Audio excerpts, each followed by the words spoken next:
Every single second, 14,000 data points are processed along a border you will never see. Not the fences, not the walls, not the patrol vehicles kicking dust into the desert air. Beneath all of that, buried under concrete and wired into the earth itself, there is a system so vast, so quietly powerful, that most of the people it monitors will never know it existed. It watches, it listens, it reads the heat signature of a human body from 9 miles away. It can distinguish between a coyote and a crawling man at 2 in the morning in total darkness. And it cost $50 billion to build. I am standing inside what they call the primary intercept facility, roughly 40 feet underground. Somewhere along the southern border. I cannot disclose the exact location. The air down here is cold dye, artificially cold dyes, kept at a constant 62 degrees. To protect the server racks lining both walls of this corridor, there are no windows. The only light comes from overhead LEDs and the pale blue glow of monitoring screens. Just to make this brief as it is. Right now, 3 operators are seated at a curved console ahead of me. And on the central display, I can see a live thermal feed showing vehicle movement along a stretch of highway 11 miles north of the border. The resolution is startling. You can see the engine heat dissipating off individual trucks.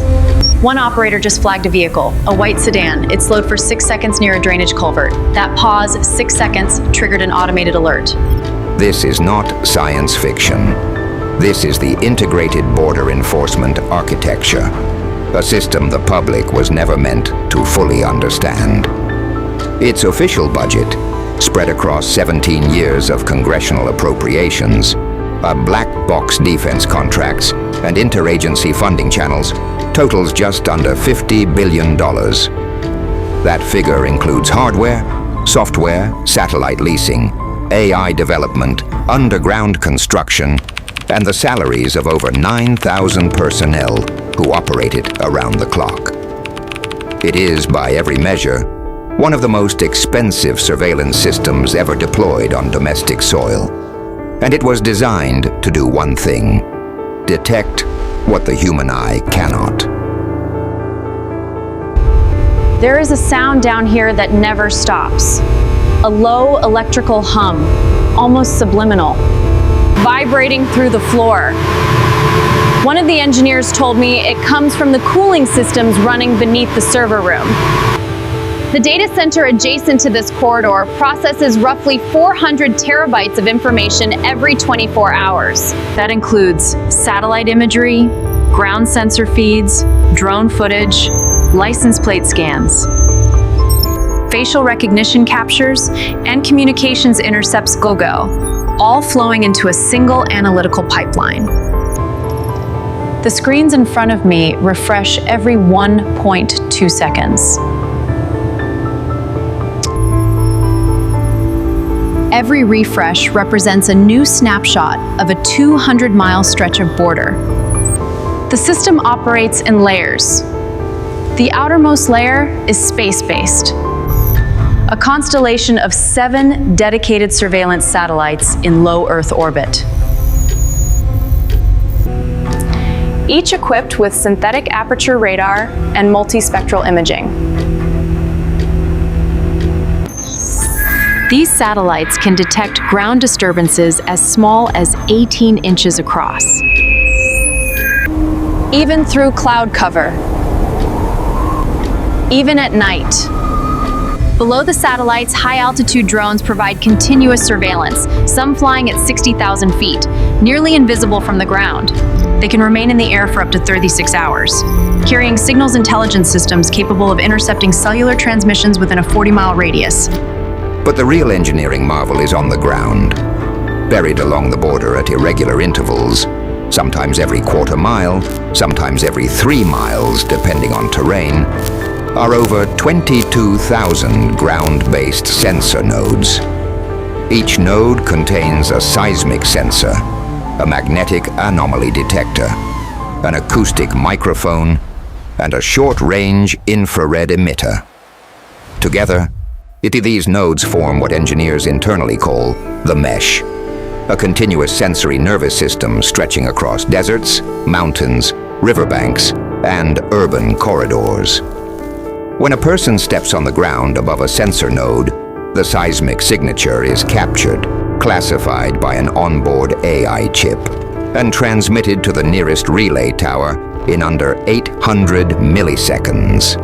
The system can differentiate between a footstep, an animal, a vehicle, and even a bicycle based on vibration frequency alone. I have been taken to a secondary facility, above ground this time. Located inside what appears from the outside to be a standard industrial warehouse. Inside, it is anything but standard. This is a cargo scanning station. Every commercial vehicle crossing this particular checkpoint passes through a dual energy X-ray portal, a massive arch standing roughly 24 feet tall. As I watch, the truck's contents materialize in ghostly blue and orange layers. Dense materials, some metals, ceramics, will show up in deep blue. Organic materials with food, text. An operator points to a cluster of orange shapes nestled between pallets of machine parts. He says the density profile is inconsistent with the declared cargo manifest. He flags it. He flags it. We have a confirmed hit on the manifest. Somewhere behind me, a secondary inspection team is already moving.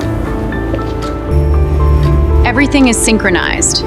The scanning, the operators, and the rapid response team. What makes this system truly formidable is not any single technology. It is the integration. Every sensor, every camera, every satellite pass, every drone feed, every license plate reader, every biometric scan, all of it flows into a centralized AI platform known internally as Argus. Named after the hundred-eyed giant of Greek mythology, Argus correlates data in real time across all input streams. It does not simply detect anomalies, it predicts them. Using machine learning models trained on 17 years of crossing data, smuggling patterns, weather conditions, lunar cycles, and even social media chatter in border towns, Argus generates threat probability maps that update every 90 seconds. These maps tell operators not just where something is happening, but where something is about to happen. I am now inside the biometric processing hall at a major port of entry. The scale is overwhelming. There are 42 inspection lanes, each equipped with a facial recognition camera, a fingerprint scanner, an iris capture device, and a document authentication reader. The document reader uses ultraviolet, infrared, and laser-excited fluorescence to verify travel documents in under 4 seconds. Above each lane, a behavioral analysis camera tracks micro-expressions, involuntary facial movements that last less than a fifth of a second. I watch as a man in a gray jacket approaches lane 14. He hands over his passport. The document reader scans it. I see the histology in it. It takes 1.7 seconds. A green indicator appears. He is cleared. But the behavioral camera has flagged something. A suppressed lip movement, a tension pattern around his eyes. The operator pauses. He looks at his screen, then at the man. He asks him to step aside for secondary screening. The pressure in this room is immense. Every operator knows that a single missed flag could mean a security breach. A single false positive could mean an innocent person detained for hours. They make these calls thousands of times a day. One operator told me she processes between 300 and 400 individuals per shift. She said the hardest part is not the technology for me, The technology works. The hardest part is trusting it when your gut says something different. Every decision, every scan, every alert betrayed happens here, in real time, under immense pressure. And the system does fail. Not often, but catastrophically when it does. In a classified after-action report obtained through a Freedom of Information request, a 2021 incident revealed that a coordinated smuggling operation exploited a 12-minute gap in drone coverage caused by a software update that had not been properly synchronized across 2 relay stations. During those 12 minutes, an estimated 400 kilograms of fentanyl precursor chemicals were moved across a remote stretch of desert in modified all-terrain vehicles equipped with infrared dampening panels. The mesh detected seismic activity, but Argus classified it as wildlife movement because the vehicles had been fitted with vibration dampening suspension systems specifically designed to mimic the gait pattern of large animals. The system was fooled. 12 minutes, 400 kilograms. The vulnerability was patched within 72 hours, but the incident sent a shockwave through every level of the program. I have been brought into a room I was told very few journalists have ever entered. It is called the fusion floor. It sits at the center of the underground facility, a circular room roughly 80 feet in diameter, ringed by 18 high-resolution displays showing live feeds from every major sensor system. In the center, a holographic terrain projection, an actual 3-dimensional topographic map suit, displays the entire border region in real time. Red dots represent active alerts. Yellow dots represent unresolved anomalies. Green dots represent cleared events. Right now, I count over 200 dots on the map. Most are green, but there is a cluster of red near a mountainous area to the west.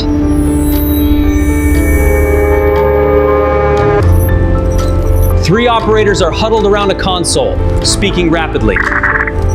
A drone has been redirected. I can hear the faint crackle of radio communication. Someone says the words, possible tunnel signature. The seismic array has detected rhythmic vibration patterns consistent with underground excavation on a repeating mechanical pulse. Tunnel detection is one of the most technically demanding challenges the system faces. Smuggling tunnels, some stretching over half a mile in length, equipped with rail systems, ventilation, lighting, and reinforced walls, have been discovered at a rate of roughly 8 to 12 per year over the past decade. The ground-penetrating radar arrays deployed along high-risk zones can image subsurface anomalies to a depth of 50 feet. But distinguishing between a natural void, an old utility conduit, and an active tunnel requires a level of analytical precision that pushes even Argus to its limits. The AI must analyze soil density gradients, moisture migration patterns, electromagnetic reflections, and microseismic data simultaneously, then render a probability assessment. Anything above 72% triggers a physical investigation. The threshold used to be 65%, but too many false positives were draining field resources. Every percentage point in that threshold represents a calculated risk. The cluster of red dots I mentioned aground, it has been upgraded. The holographic map now shows a pulsing white marker. I am told this indicates a confirmed high-priority investigation. A field team has been dispatched. On one of the overhead screens, I can see their helmet-mounted camera feeds. Keep your heads on a swivel. Moving to grid 7. Watch the flank, 400. One of them is carrying a portable, ground-penetrating radar unit. They reach a concrete drainage structure. The lead agent kneels and places the radar unit against the ground. On the fusion floor monitor, a cross-sectional image begins to build of sails, layer by layer, like an ultrasound. There is a void, roughly 7 feet wide, approximately 31 feet below the surface.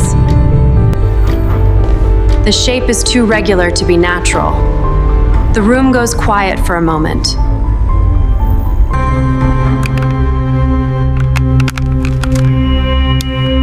Then one of the senior analysts picks up a phone. But this is the system working exactly as designed. A $50 billion network of eyes, ears, sensors, and algorithms converging on a single point in the desert in the middle of the night. From satellite to ground sensor, to AI prediction, to drone redeployment, to field team insertion. The entire chain, from first detection to physical confirmation, took less than 47 minutes. 17 years of engineering, 9,000 personnel, 22,000 sensor nodes, 7 satellites, and it all came down to a vibration in the Earth that lasted less than a second. As I leave the underground facility, escorted back through the long corridor, past the humming server racks and the cold blue light. I asked one of the engineers what keeps him awake at night. The weight of responsibility, knowing how much depends on us.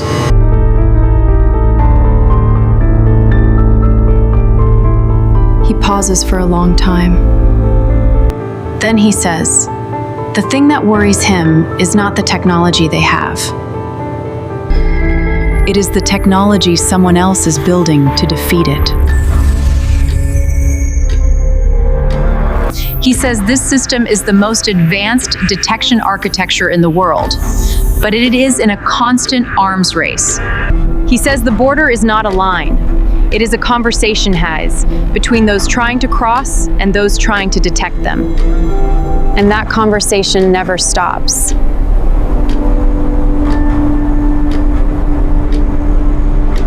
$50 billion. A system buried beneath the surface of the Earth, woven through the sky, threaded through space itself. It watches in wavelengths the human eye cannot perceive. It listens to frequencies below the threshold of hearing. It reads the geometry of a face, the chemistry of cargo, the rhythm of a heartbeat through a wall. And yet for all its power, for all its precision, it exists in a state of permanent incompleteness. Because the moment it becomes perfect is the moment it becomes obsolete. The border does not stand still. Neither does the technology that guards it. And somewhere tonight, in a control room 40 feet underground, a screen is flashing. A sensor has triggered. An algorithm is running. And someone, a human being, tired, focused, carrying the weight of a decision that cannot be undone, is leaning forward in their chair, staring at a single dot of light on a map, and deciding what it means. That is the system. Not the satellites, not the sensors, not the $50 billion. The system is the moment a person looks at the data and chooses. And in that moment, the most advanced border technology on Earth comes down to the oldest technology of all: judgment.